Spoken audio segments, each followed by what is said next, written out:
Hey, it's Jeff McNichol down here at Mom's Music, 1900 Melwood Avenue.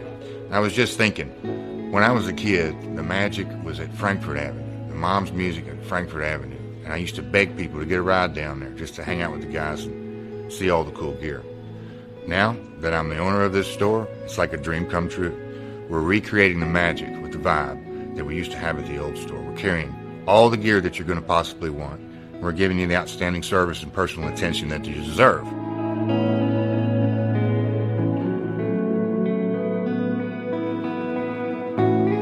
Yeah, so we've got the great guitar shop here. We're carrying USA Fender, USA Gibson, Paul Reed Smith, Gretsch, Jackson, Charvel, anything you could possibly want, we're going to have it for you. Mom's is and always will be Louisville's music store.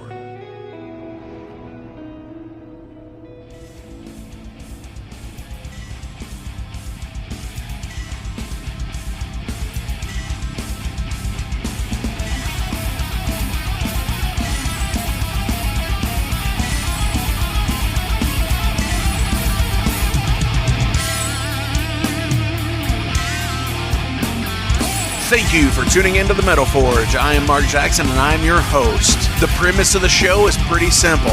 Awesome interviews and awesome music.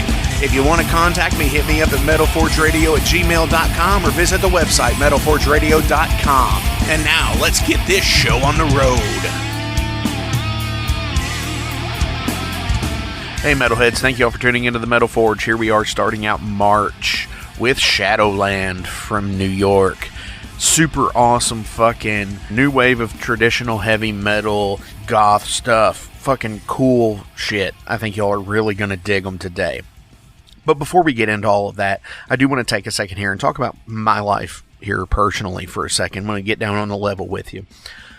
I'm in the process of buying my first house right now, and where all of the paperwork is a bizarre fucking mess of things that you have to do and all these things that you have to provide and so on and so forth. There may be a time in the coming weeks that I have to either A, push an episode back, or I hope to not have to miss any episodes. I'm going to try not to do that, but if an episode gets pushed back a day or two or three, don't fret. We're still going to come back with just as many shows for your listening pleasure, because over the last 2 years of doing this show, once the station that it was originally on shut down, I had a moment where I was like, what am I going to do with the brand out there, the Metal Forge? I put so much time and effort and work into it by promoting and building an audience and getting a great amount of likes on the Facebook page and the Instagram page and so on and so forth, that I didn't want to just let it go. And a friend of mine said, maybe you should make a podcast out of it. And I'd done small time podcasting before. There was a show a few years back that some friends and I had done. Unfortunately, it didn't last because of work schedules and shit like that. But I had the idea to do it. And after taking the time off from the beginning of 2020, where it was like the first 3 weeks of January, I really had to buckle down and say, you know what, I've really got to get this taken care of. So here we are now, a year and a couple of months later, 14 months later, and we're running strong every week. Got awesome fucking guests. And thank you all for continuing to give the support and the feedback and liking and sharing the posts and the Facebook page and visiting the website and being interactive with me, that I can continue to provide awesome fucking guests for you guys to listen to. Because the independent metal scene has such an issue where you don't really get to hear from these bands. Everybody hears the Metallica interviews and the Dave Mustaine interviews and the Iron Maidens and the Sabbaths and the these and those and these and that. Everybody hears those people. Nobody really hears people like the Haunts, the Shadowlands, the Bewitchers, the Venom Incs, and I really like that aspect of this show, that we can talk and just have a good time, because the people that make music that enhance our lives, like these bands have been doing for quite some time now, we're all people, and I really dig that. let's say thank you to the sponsors of the show that are helping make this show come to you weekly, like Mom's Music, Maxwell's House of Music, Tattoo Charlie's, Wrestling Steve Show, Better Days Records, Kentucky Hot Brown Pedalboards. Also want to thank Frank Green and Scott Clark and the It's Gonna Get Weird podcast. Tune into those guys. That's a super fucking cool show. It's hilarious. Fender's Den of Sin, thank you to him. I do want to give him a big shout out right now. Fender Vise from Fender's Den of Sin on Crossfire Radio. He featured Overload, which is, you all know, is my band, this past Sunday on his show. And we got to play live. We played some songs. And it was super fucking cool. Just getting to perform has been awesome. And yeah, we did a couple of shows last year before COVID, and we did an outside show at Metal Fest 9. Stay tuned for more info on Metal Fest 10, by the way. A lot of people listened, and I think they got an enjoyment out of it. So, alright, so let's get into some Shadowland here. This is from the Watcher EP. We're going to go back a little bit on this one. This is Heads Are Gonna Roll.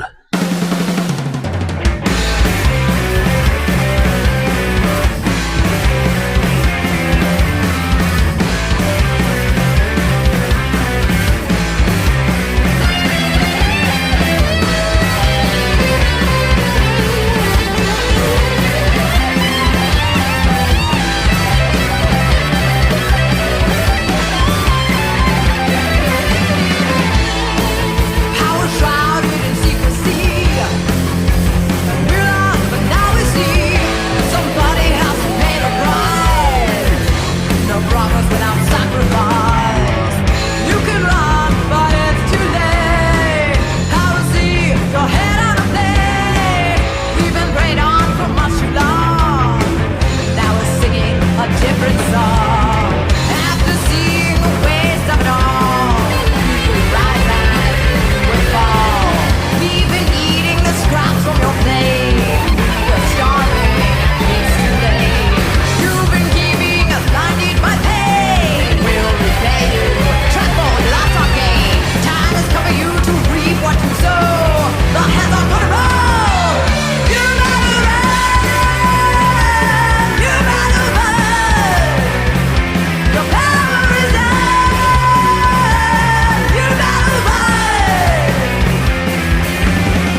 All right, metalheads, I'm being joined on the line right now from New York with Shadowland. Lady, gentlemen, how is everybody doing? Doing well. Doing good. Pretty good. Pretty good.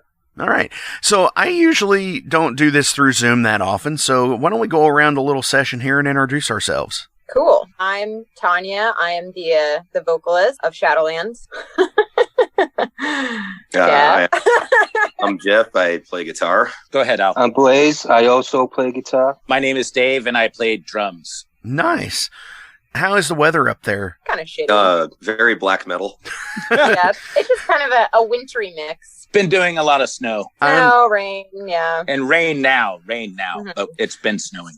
Definitely. Yeah. Where I live, we don't really get much snow anymore. It always seemed like we used to, but now it's like we get one good like snow dumping a year, and we just had that like the last couple weeks. So now it's all melting and nasty, and I almost slipped and fell at work today. So well, glad that so fuck that. we made it. Not good. So tell everybody out in Metal Forge Land about Shadowland. Well, we are a 5-piece from New York City. I guess our sound would be described as, new wave of British heavy metal influenced. We have a little bit of maybe gothic rock influence, teensy bit. I don't know. Help me out, guys. There's a lot of stuff going on. I mean, it's kind of like, I like to think of it as kind of like sort of Judas Priest, Ozzy, and like Sisters of Mercy all had like a baby. Yeah, and I guess content-wise, we're very much fantasy, weird fiction, sort of like sci-fi inspired, and just overall spooky vibes. I'd say like Manila Road, Diamond Head kind of vibes, but I feel like we are very much not going for anything where it's pretty organic, but that's kind of the overall, yeah. Don't forget the BOC. Did we say Oh, yeah. that? A lot of BOC influence. Nice. Absolutely. Nice. Yeah. Not a lot of that gets recognized in modern metal today.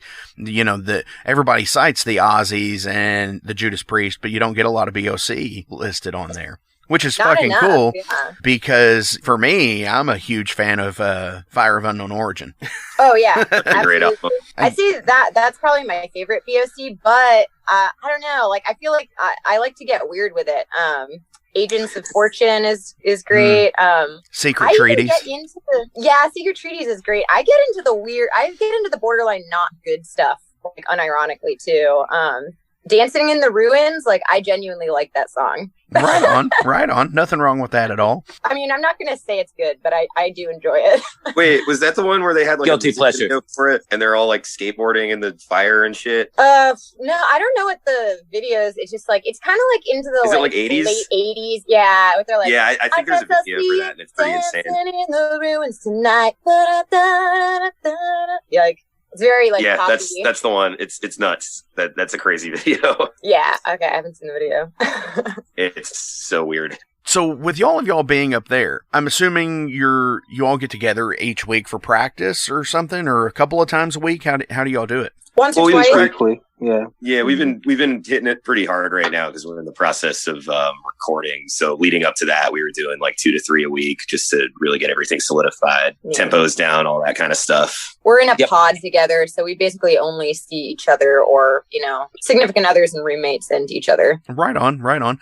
So when you're saying you're getting ready to record, is this going to be a new full length You're in the process. or a new EP, or what are we doing here? It's an LP that we're doing, the fantastic label No Remorse from Greece. Nice. They've actually put out quite a few awesome things over the last like 5 or 6 years. Yeah, they have. Absolutely. They're reissued the Randy from Denmark, which is pretty great. I love that band, so I was excited about that. The Eternal Champion record's amazing. Oh, absolutely. Yeah. Yeah, I feel like the Eternal Champion part was a big seller for us because I just think our vibe matches up well with that. Absolutely, yeah. Riot City, the Eternal Champion stuff, Glacier, so many crazy crazy awesome things, Emerald. So Glacier's awesome. Yeah. Oh, definitely. Impetuous, obviously.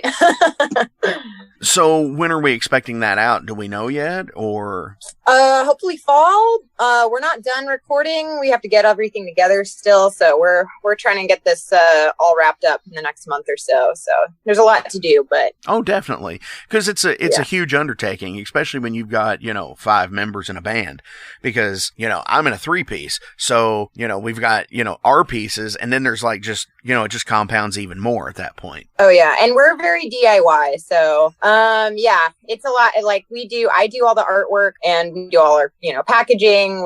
It's a lot of DIY stuff to put together. So. Absolutely. Which, I think most bands like that aspect of being in a band.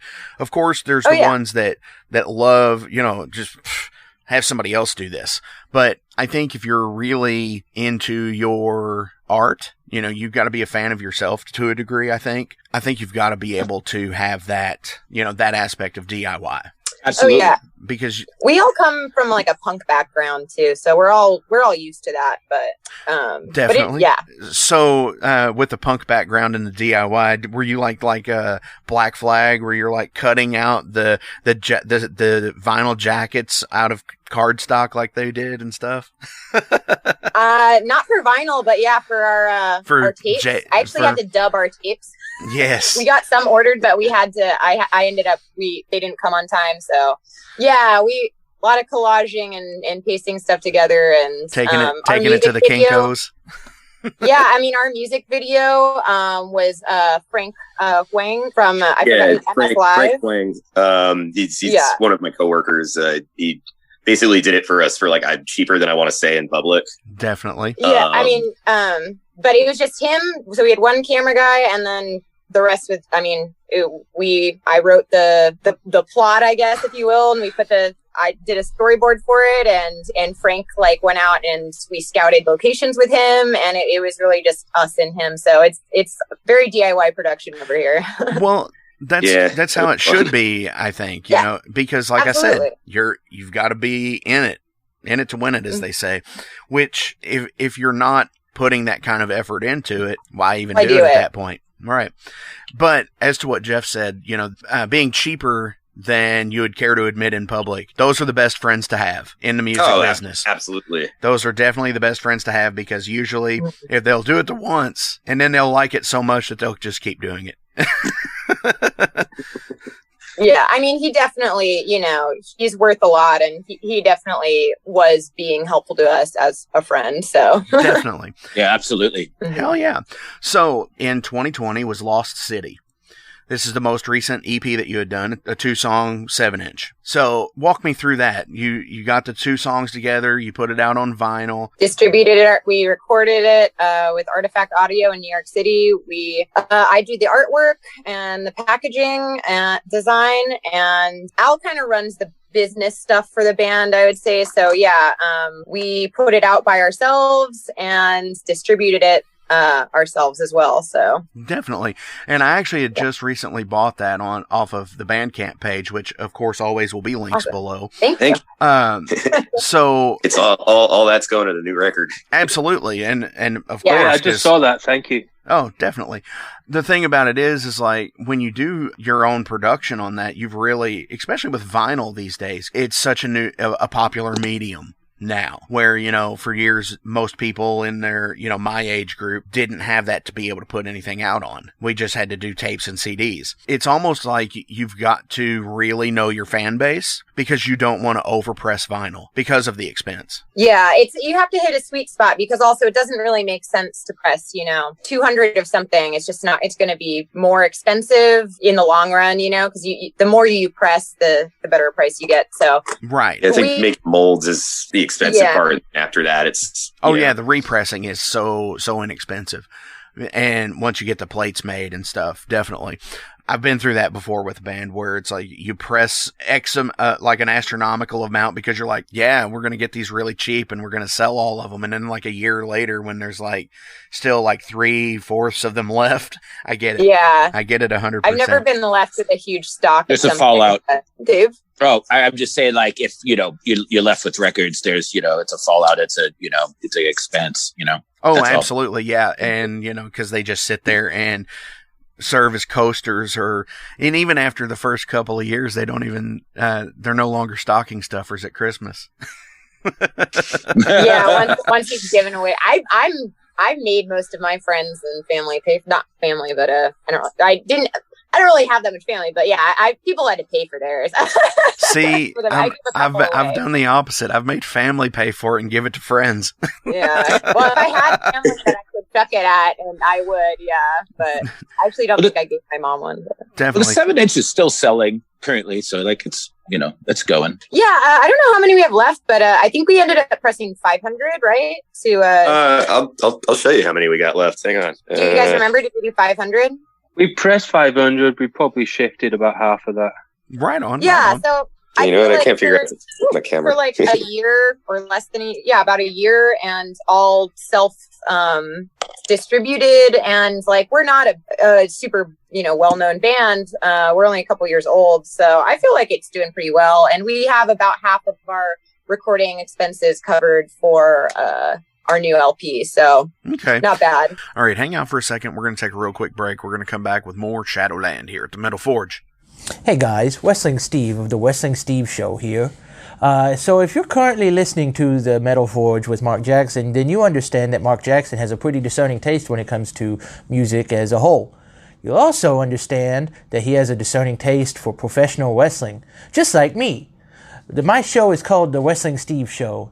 I talk about modern and classic pro wrestling in a completely unbiased, unfiltered way. Be sure to check me out on all available podcasting platforms. That is the Wrestling Steve Show. And I am the host, Wrestling Steve. Just remember, like Confucius said, man who goes through turnstile in Thailand is going to Bangkok. Pro wrestling. So with the LP, back on that for a second here. Now, with you being a DIY band and you recorded Lost City in a studio, I'm assuming you're going to the studio to do this as well? Yep, we're back with Artifact Audio. Okay. Because so many independent bands these days can, they do it through like their own PCs with like their Scarlet interface and so on and so forth, and only go and record drums in a studio just because of we got to be together. No, we got to be together. I feel like if there's one thing you're going to splurge on, your recording has to sound good. And we're recording a lot of that. We're recording this very old school. So we're recording it, I guess, all together. Right on. And playing it through real amps and recording that. And then, it's a big project. Yes, it's a very big expense. But Sasha over at Artifact is fantastic. And she's also a great producer as well. So we really trust her, and really excited. But I think also, like, personally, I've been lucky in my life that I've been in bands with like recording recording prodigies and stuff, where like, even for my old like goth bands when I was 17 years old, we recorded our demo on an 8-track. Like there hasn't been a ton of like computer sort of like recording off GarageBand type stuff. Definitely. I mean, I did record our first demo, but that was I never want to record something of my own ever again. That was just like, I hate the way you did a great job. That's what we had access to at the time. No, I didn't. You did a great job with what we had. But yeah, I mean, more than that, we also, I think, learned from that experience that like, Jeff, a professional sound guy and a sound engineer. It's really important to have that third party. Definitely. You really need that removal. And that, I think, more than anything, more than like the technicality of how you're recording, you need somebody outside the band to record, or else you just get lost. And you really need somebody else to kind of help see things from the outside that you're not seeing and hear things that you're not hearing. Definitely. A guy that I used to work with down here had said to me about spending time in a studio, that you should really limit how much a day you spend in there. Because like you hear these stories of like Def Leppard spending 8 hours a day in the studio for over a year to do an album and shit. They don't understand the fatigue that happens. in that. Mm-hmm. You know, just not Not only, even just physically, but your ears too. Absolutely. Yeah. You start hearing things that aren't there, and like just you start to lose all sense of you start to lose a sense of what's going on. It's hard after a while. It's hard. Like for us, we need to take, even after we get mixes back and stuff, we've learned that to take a week or two off and just not listen to it at all before sending back final notes and stuff. So absolutely. That actually happened to Al and I yesterday. We were trying to record this clean part at the end of the day for one of our songs. It's like where we sort of harmonize chords with each other. And after like 20 minutes of what's wrong with this? It sounds out of tune. It sounds weird. What's going on? Trying a bunch of different guitars and stuff. We were finally like, you know what? Let's come back to this.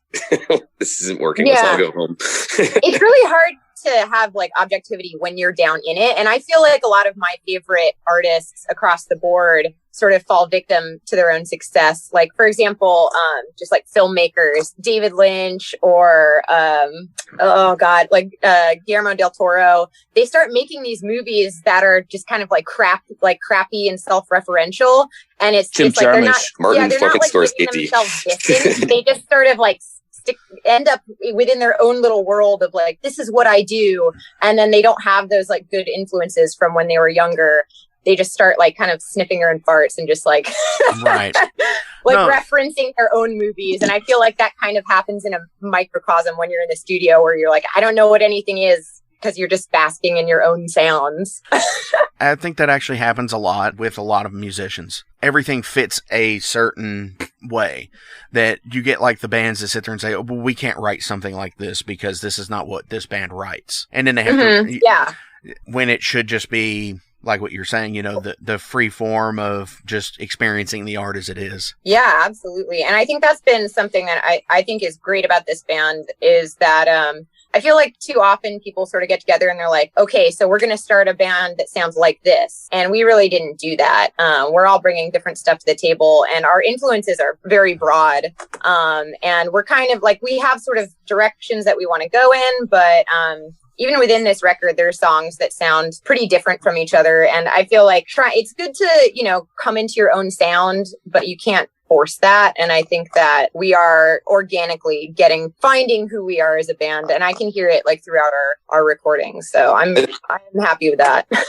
I think we can all kind of agree that we're not really trying to be like one of those bands that is specifically one subgenre. Right. You know what I mean? Like where it's like, oh, we play exactly like blackened speed thrash or whatever. Like we all kind of just like heavy metal and shit. And so that's what we play. Definitely. Yeah. There's definitely a common theme though. There's definitely like a theme that's formulating. It's starting to brew up. You know what I mean? Yeah. I think our content also holds it together somewhat, but I think we all kind of keep each other in line. We all push each other a lot and we're pretty open about being honest about each other's songwriting and, what needs to go and what should stay. And I think that that is really helpful and nice. I mean, we've all, I think, developed a lot as well. Like, I know that my singing doesn't sound the same as when we started. I know that when we started, Jeff was very anti-pedal. And now I got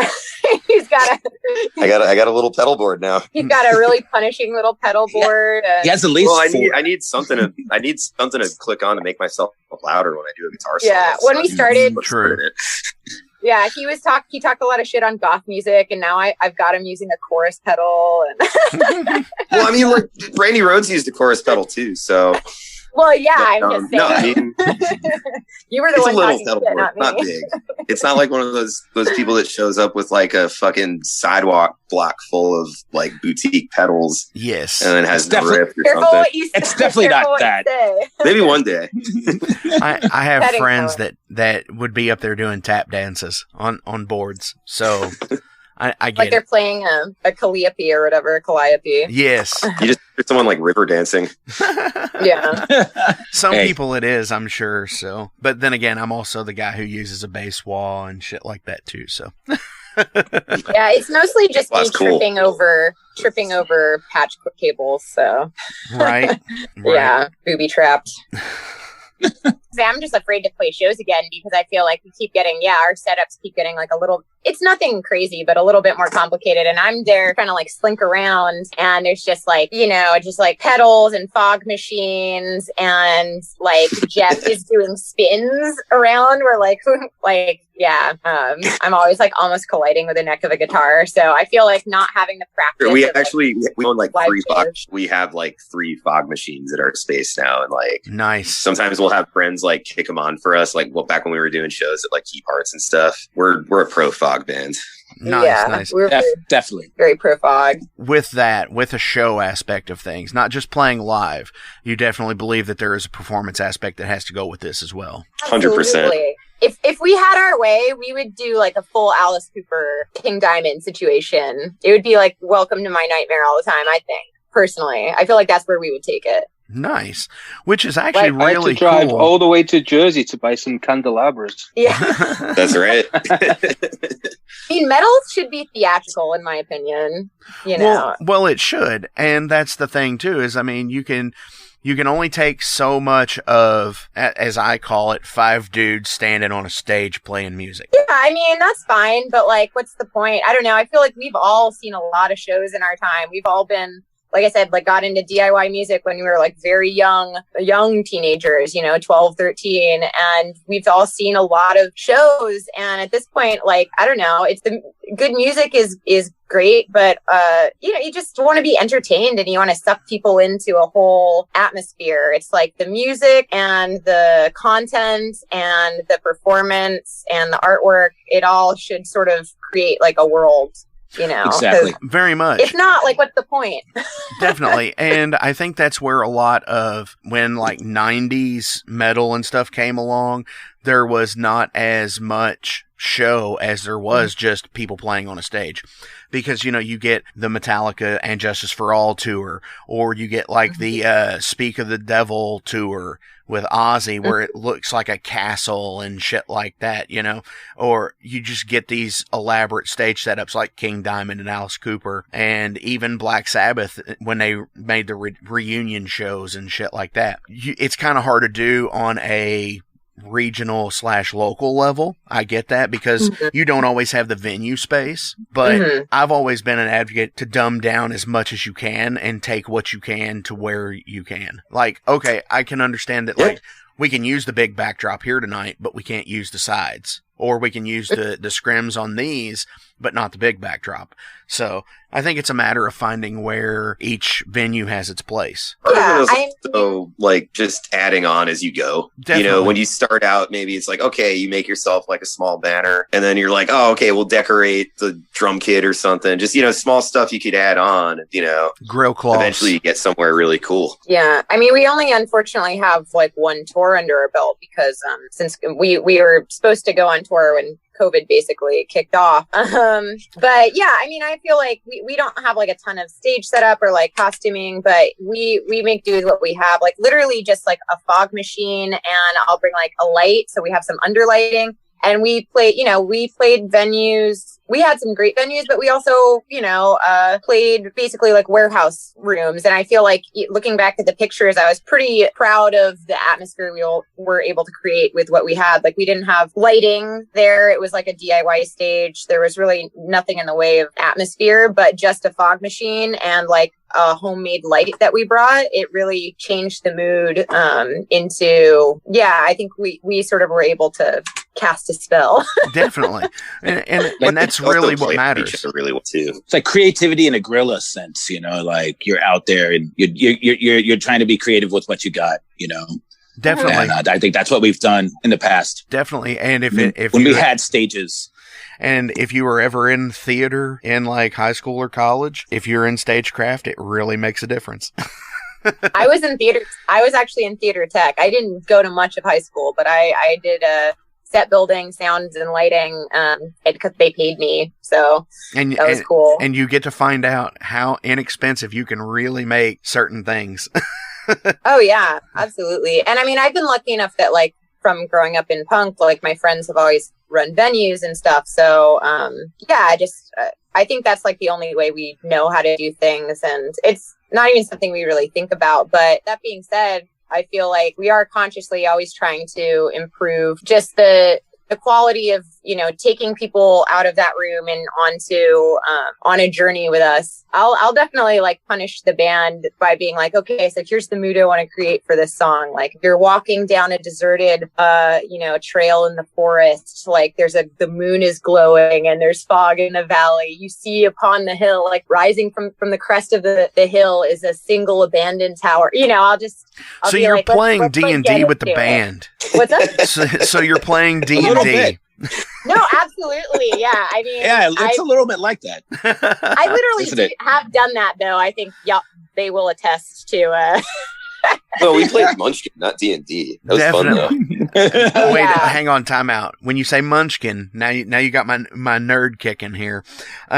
When you say Munchkin, are you talking about Munchkin the board game or Munchkin the card game? The card game. Fucking right. The Cthulhu-themed version that Tanya brought with her on this little getaway we went on for Christmas. It was really hard to figure out. Everybody hated on it really hard. So. Yeah, there was also drugs involved. Drugs involved. I threw a fit because they wouldn't play the game I wanted to play. I never said I didn't want to play it, and I liked it when I played it. I got like legitimately really salty. No. All right, I'm going to take a real quick break. We're going to come back with some general profile questions for Shadowland. Since 1973, Tattoo Charlie's has been an established body modification studio in Kentucky, featuring world-renowned artists and piercers, currently with locations on Preston Highway and in Lexington, a staple point in the tattoo community. Learn more at TattooCharlies.com. Set up your appointment today at 7904 Preston Highway. Our tattoos are done while you wait. Hey, it's Mark Maxwell at Maxwell's House of Music. Listen, all this stuff is now available to purchase on our website. Check it out at maxwellshouseofmusic.com. We carry all the top brands, like Fender. We got Gibson. We also have basses. We've got ukuleles. We got drums. We've got sound gear. We've got keyboards. All right, so here at the Metal Forge, I like to get down and ask some general profile questions of you guys. The things that make people tick, as it were. Because we're all people, we're all in this together, pandemic or not, we're all people, right? So, you guys are game, I'm game. Let's go with this first question. What band do you like that none of your friends like? Oh, that's a tough one. I mean, I listen to a lot of kind of embarrassing music that I'm not embarrassed about. But now anything I say is going to be held against me. It's not embarrassing, but I will say I listen to music, like I was talking about with BOC, where I listen to like, the albums like objectively might not be that good. I also listen to Weird Hawkwind. I love that Hawkwind song, Needle Gun. It's like, I listen to like the Elric stuff, Chronicle of the Black Sword, which is like ostensibly just like kind of goofy. And I can understand why people don't like it, but I do listen people to stuff like both that give Blaze and I a lot of shit for liking Korn, I guess. They do like Korn. We love Korn. It's true. Definitely a real soft spot for Korn. Yeah. I listen to a lot of... I got a first spot. I have to admit it. I'm coming clean. Al and I both like Korn. I don't know if the rest of the band is into him. I've been on kind of like a sort of ironic, but not really like nostalgia kick for some like 90s alternative songs I remember hearing on the radio with my parents growing up. And it's like, it's not stuff I like put on and like, bang my head to or anything, but like there's, just dumb stuff like Silverchair or Live where I'm like, oh, it's more nostalgia than liking though, I think, because, there's no guitar solos and it's like, what's the point? You can't forget. What's the name? Oh, I got one. Brave New World, the Discharge album. I like it. I'll listen to it. I know it's bad. I like it. Shit. No, it's not. Come on. Well, we can't forget the Geezer Core as well. They like pint glass and stuff like that. I don't think anyone's fighting us on Geezer Core. I personally listen to a lot of like really, really, really corny goth music. Like unironically love it. I also really just got into Typo Negative weirdly for the first time in my life, and I'm fully into it. Right. Yeah, fully all about it. So who do you wish you never saw live? Shadowland. There's a lot for me. I was at about 5 shows per week pre-pandemic. Did somebody say your own name? Wait a second. It was Al. Hang on. Al, did you just say Shadowland? Wait a second.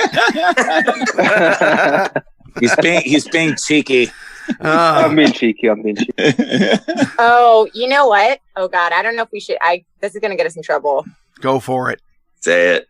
We had we. I don't know if I should say this. I'm just gonna say it, and maybe we can beg you to take it out if we change our mind. I don't regret seeing them live, but we played a show with the band Bitch, and we had a pretty interesting just overall experience with that. With some like not them necessarily, but some. Well, they were great. But they were great, but yeah, after. There were some like weird vibes of just like maybe people around them. I would say kind of their handlers. Old school 80s, like very much like treating us like shit for no reason. Just be like, who are you? This isn't, and that was kind of weird because we're not very hierarchical people. We were just kind of like, that's really weird, man. But it all ended well. But I think that it was kind of put that manager in their place though. Cause I work at the venue and like the manager kind of came in and was like, all right, your sound check's over. Like go away. And I was like, no, it's not. We're starting the show later. And they tried to kick us off stage. Yeah, I'm sure she did. I don't know. That is going to get us in trouble, I guess, but whatever. But we're huge fans of the band. Well, there was also the record's great. Yeah, great. Well, there was also that like anti-mask video they put out where they like did like a parody, like it was like a Van Morrison song or something like that. And I was just like, it was just really cringe, like it like right in the middle of the pandemic. Like just this like you can't step on my freedom by making me wear a mask type of thing. Really bad. I guess it's not a matter of like who I wish I didn't see, but sometimes bands like take bad stances or do shit like that, and you're just like, well, I don't think I'm going to enjoy listening to this so much anymore, Right. But, yeah. I don't know. Maybe I just screwed us over on that one. No, I mean, because, hey, again, it wasn't necessarily the band, it was the manager, I guess. And management kind of sucks sometimes. Yeah, I get that. I think what I'm trying to say is more just like, when you meet, I feel like I've met people that I thought were cool. I liked their art. And sometimes, or sometimes not the people, but like, it just sucks when you think you're into something and people are dicks. So I feel like you can play the best music in the world, but if you're a dick, it's not it kind of can ruin the band for you. Yes. And it'll definitely ruin a reputation for sure. What food can you not stand? Good question. I love food. I like food. Food is good. Oh yeah. I don't know. We just like food. Italian gravy that you buy from a jar. You got to make it yourself. Oh my gosh. Truth. no canned stuff. And it's called Get gravy the fuck out of here up there. It's called gravy up there, which is interesting because it's spaghetti sauce. It's a debate even here. Call it gravy, otherwise I call it sauce. That's the only one who calls it. Oh, you started it now. Here we go. It's a debate. In New York City. It's a debate. It's a sauce if it's a nice marinara, but a gravy is a gravy. Yeah, it's two different things. We all know about Jeff's gravy. It's delicious. We've all tried it. Yep, it is very good. I avidly listen to Talking Sopranos, and they had this debate literally like 6 episodes ago as well. Oh, I gotta watch that. We're huge Sopranos fans. Me and Jeff are, at least. What is something you've always wanted to do, but you're not coordinated enough to do? Playing playing drums. Step on pedals in songs. Step on pedals in songs. Play drums. Play in time. It's like, do the jump from Van Halen jump, or he's like doing the splits in the air. I can't do that. That'd be cool. I've always wanted to learn how to. wanted to learn how to sing backup while playing on a more serious note, but like I don't like my voice, and like most of the music we play is kind of noodly, so it's tough to sort of have like limited independence is one thing that I'm fine with, but like talking and playing at the same time or singing and playing I could never do, which sucks because I think this band could benefit from some background vocals, but maybe someday. We'll see. Definitely. Yeah, I've never played an instrument with more than 4 strings, so yeah. I mean, 4 is really all you need for sure. 4 is all you need. Yeah. I grew up playing the cello. Like I play bass. So I don't know. Beyond that, I'm just kind of like, what are these for? Definitely. What album changed your life? Ooh. Great question. Screaming for Vengeance. It's the first metal album I ever bought on vinyl, and Judas Priest is my favorite band, and yeah, that's gonna have to be it. Nice. And it's a Yeah. Mm-hmm. Yeah, absolutely. Yeah, I'll stand by that. I feel like throughout different periods of my life, it's been different things. Like, when I was a kid, I found, anarcho punk was like what kind of opened my world to the whole world of like, underground music. But yeah, I think it changes. But definitely, Defenders of the Faith, to go with the Judas Priest theme, is great. Kind of life changing. There's some Killing Joke albums that are pretty life changing, I feel like, for me. What like changed the game, I guess. I don't know. So, like other albums for me, like Forward into Battle from English Dogs, or like Forward into Battle. Oh, I'm like the stuff that made me realize you can like punk and metal. Definitely. Yeah, Sacrilege. Definitely. Sacrilege. What is it? Beyond Within the Prophecy. Is that? Yeah, that's it. Yeah, I always get it beyond the prophecy. Yeah. Sacrilege Within the Prophecy. That one is, I'd say, pretty life-changing for me for similar reasons to like English Dog. Just kind of like that transition from punk into metal, and yeah, also having that sort of like it really sounds like they're, like playing on Mount Doom, like. Definitely. Let's say also Deep Purple in rock for making me like organs. Awesome. Oh, I really like.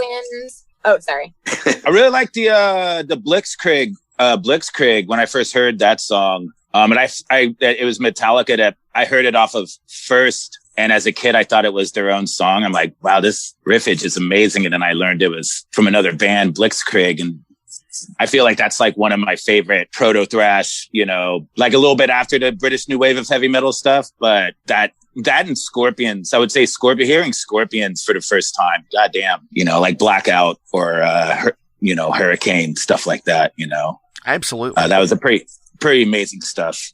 I'll add Only Theater of Pain by Christian Death. That was like a huge one for me. At least it wasn't Theater of Pain by Motley Crue. No, that's got it's got 2 good songs on it. So. I like some Motley Crue, but it's never changed my life. Made me rethink my life. Yeah, maybe rethink some choices. I'm gonna add Space Ritual by Hawkwinds. Yeah, definitely. And Fire of Unknown Origin.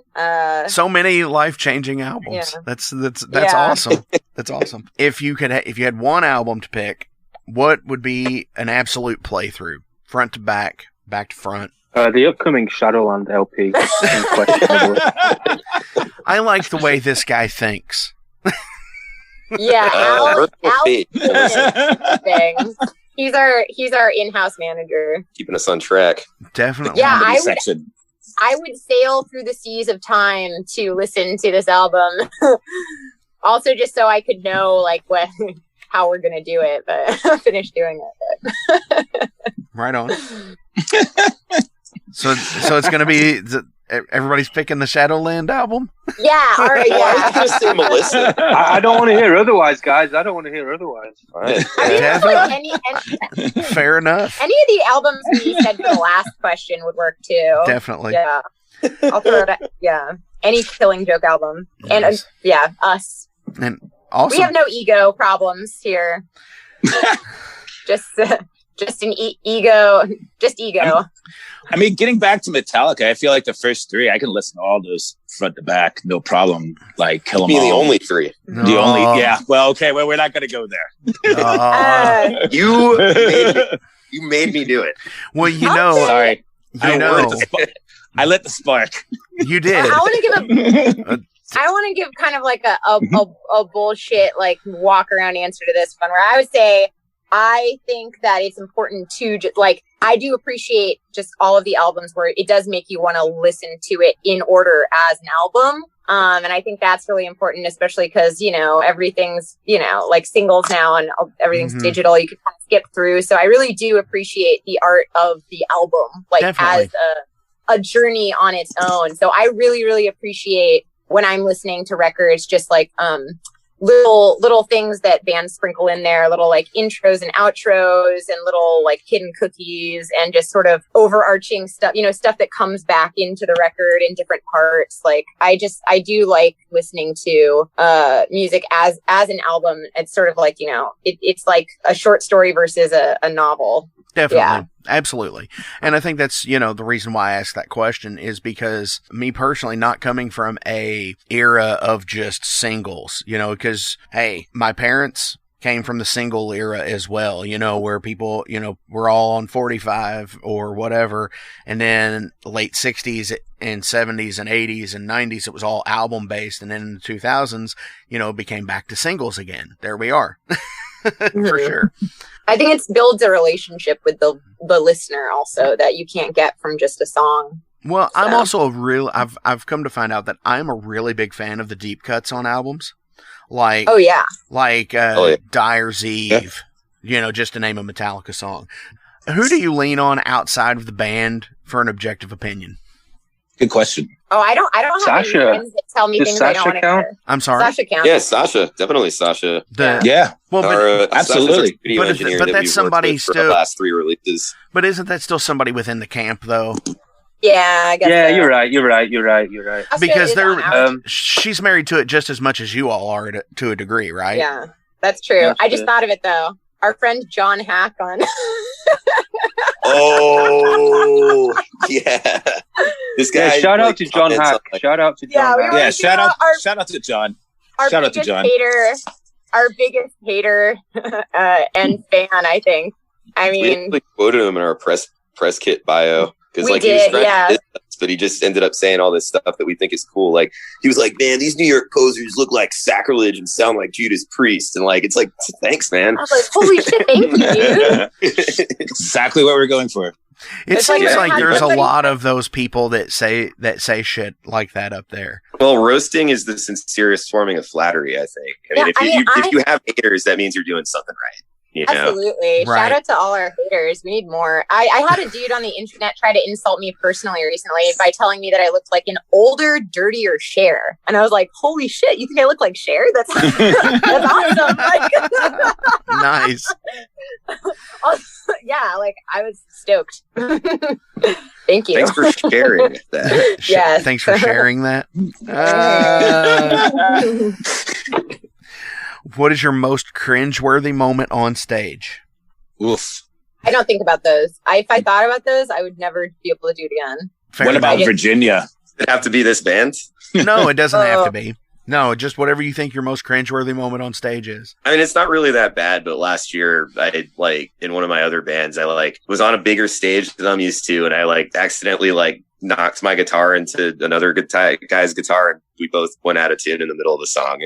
And it's shit happens, but it was also like, really? Yeah. I'm very afraid of my hair getting tangled in tuning pegs because I have such big hair, and Jeff's always swinging his guitar around and spinning and throwing it in the air. And I'm going around and get hot. He throws it in the air. I've never seen him he do that. doesn't. Yeah, I spin it around in my fingers like a drumstick. Nice, nice. He plays it. I can't do that. Do you do Yeah, that? I can juggle 3 different guitars too at the same time while all And still playing? Yeah. You're very talented. You're a very talented guy. Seriously, I yeah. have a cheap trick guitar that's 5 necks on it. Oh Yeah. yeah. So You can join my OnlyFans and see me play it naked. Wow.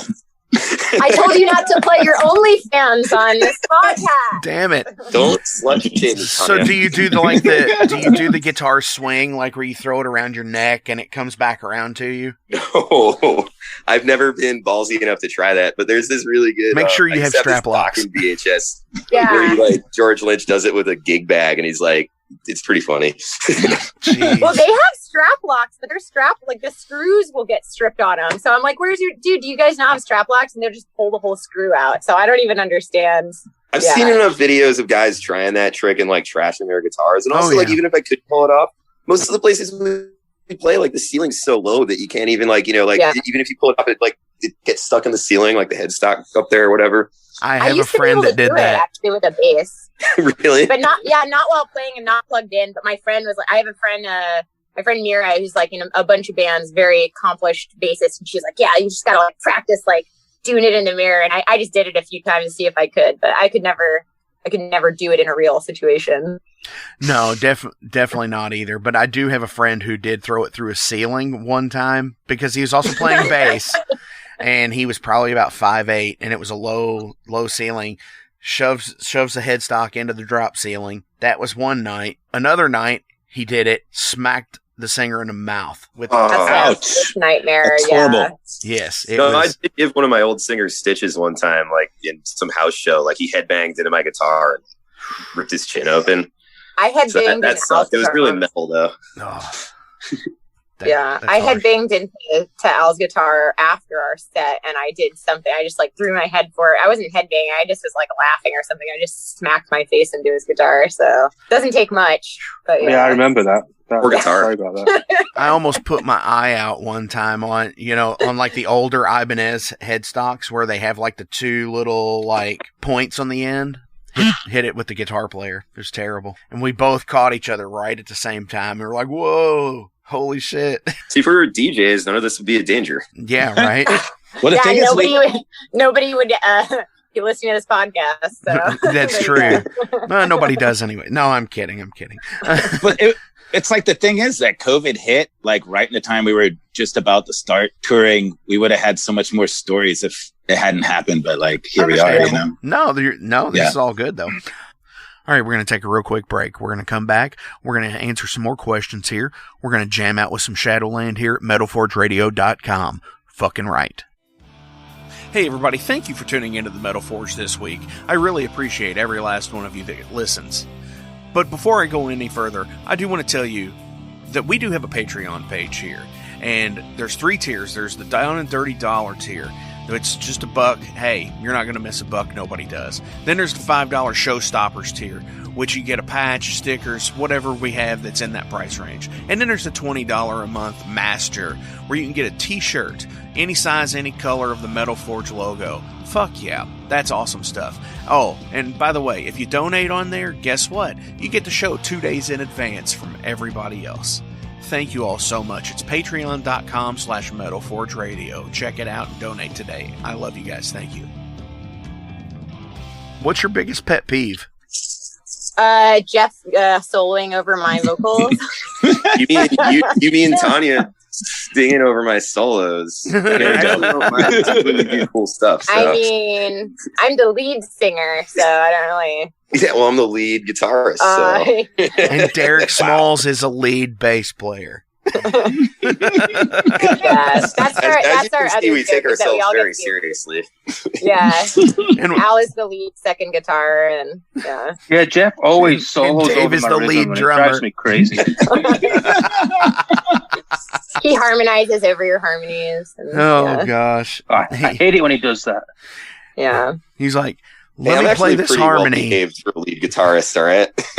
No, but I do think that sometimes noodling. I have like PTSD of Jeff just playing like Marilyn Manson during practice or Korn. It'll just like he'll be talking and it'll be like, and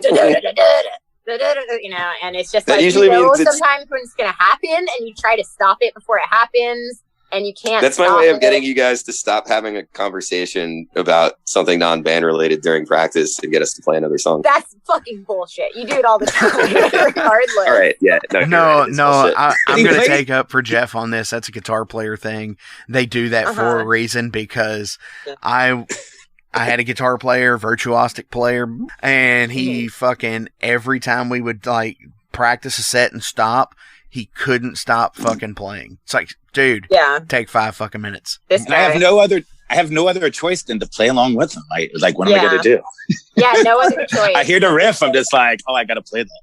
Well, yeah. To be fair, I don't do it at shows because there are no shows, and I don't do it at recording unless it's like, hey, can you play a little bit so I can like get the sound? But like, you're very professional at recording. Yeah, that's right. Definitely. Yeah, but I have flashbacks of that, and of course, all drummers, not just Dave, all drummers, just like where you're just like in the middle of saying something, like like doing their little whatever. Like they do. Or just trying to keep y'all on your toes. Just like I love it in sound check when that happens. When you're like, do the kick, and then the guitar player starts noodling something over it, and you're like, dude, shut up. Yeah. Just the kick. That's Actually, all I we hate need. that too when I'm trying to sound like a band and I'm like, all right, give me kick drum. And then like the whole band starts just going crazy. I'm like, I just needed kick drum. Right. Oh yeah.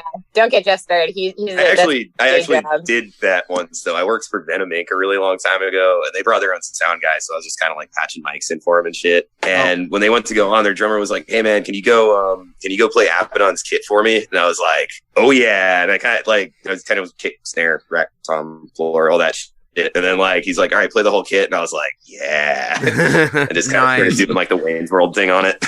Yeah. Nice. I had Tony on the show back a few months ago. He is such a fucking awesome cat, dude. Like, nice, super cool fucking dude. So being able to run sound or help them run sound, I guess it was probably fucking awesome as well. So yeah, it was a good time. Was that the St. Vitus show up there? Yep. Nice. Yeah, it was. I actually was like Holocaust. Definitely, I actually used that one of those tracks for the show. Cool. Oh, no way. Oh yeah, definitely. Yeah, little bit when of they Jeff were on the in show, there. for sure. Got a few more questions here. What advice would you give your younger self? Ooh. Don't be a musician. Practice more. Put down the weed. My life. So you're giving each other bad. You're giving all this bad advice back to you. No, I'm kidding. I could give my younger self advice, but I would have done everything the same, honestly. Understandable. Same, probably. Yeah. Understandable. Hindsight 2020. I just feel like sometimes I do have the awareness while I'm in a situation to be like, because I'm an artist. I do like album art and I tattoo, and sometimes you're trying to like work through a problem, or you're going through a period of your life where you're trying to improve something, and you realize you kind of know what you have to do, but sometimes you just have to work through that shit anyway and do all the wrong things before you come to the right thing, even if you know that Youth there's a better on way. the young. Yeah, so I feel like I'd love to give myself more advice, but honestly, I would have had to work through Right. everything Absolutely. anyway to get here. So definitely. Yeah.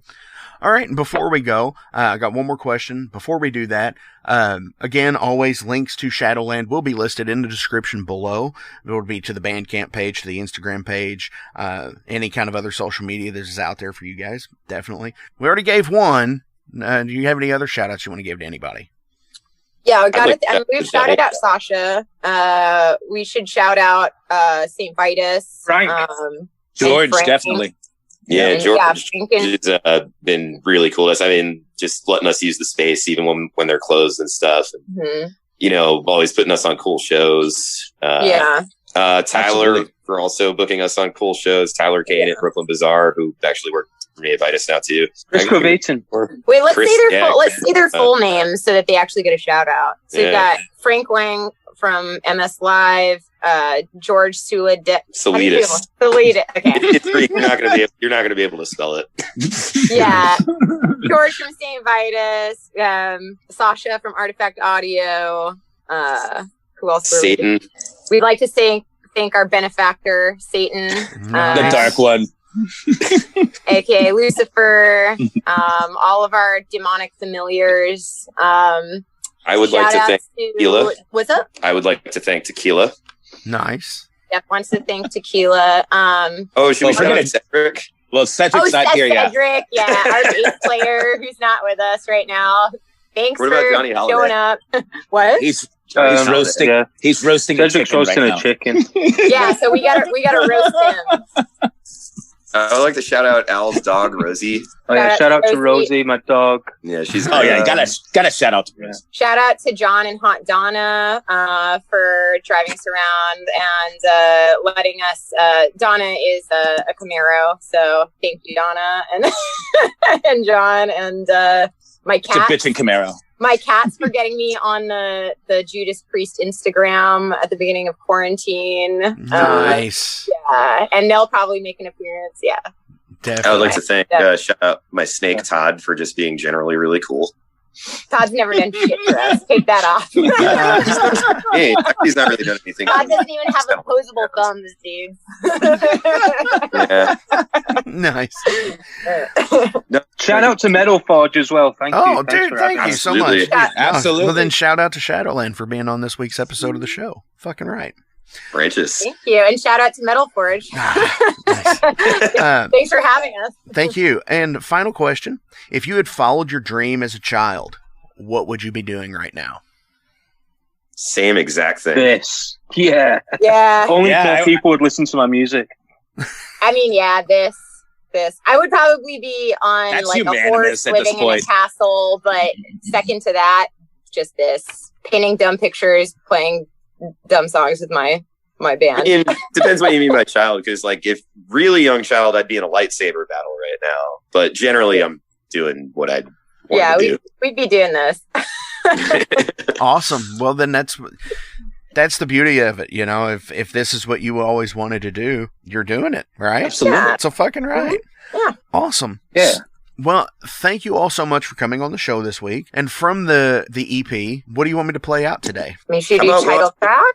There's no video for it. Yeah, Lost City. You could do Lost City. Lost City, yeah. But Lost City's a good one. Yeah, Lost City's great. But if people do want to listen and watch to the other, I guess would be the B-side, we do have a music video for that. Take us out on Lost City. But if people want to check out our music video, Shadowland, Lamia, Lamia, and you can watch me kill everyone in this podcast on screen from the comfort of your own home. So Except me. Except me. except for you. I would never do this. Maybe next video. Unless you Feels- unless you start soloing over me. Nice. Your neck. And Consider of course, yourself lucky. right? And of course, I will be listing a link to Lamia, the video, as well in the description. So, from Shadowland, this is Lost City.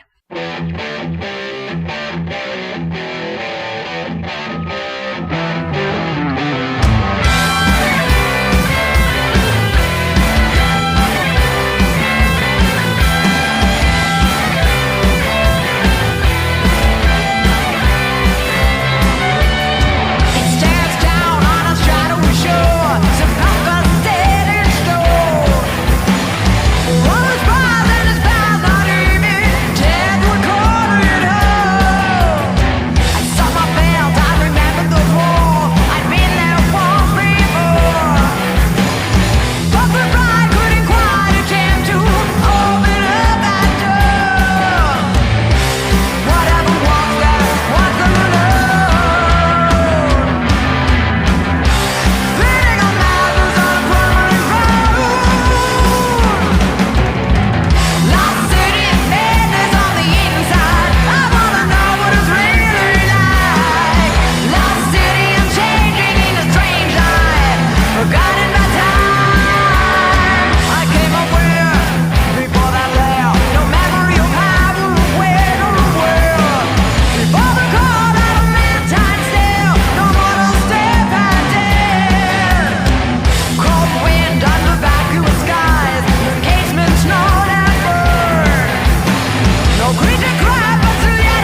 Hey, are y'all in a band?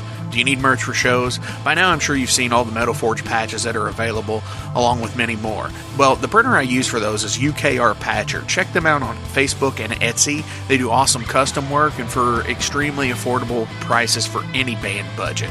Check them out at UKR Patcher on Facebook and Etsy.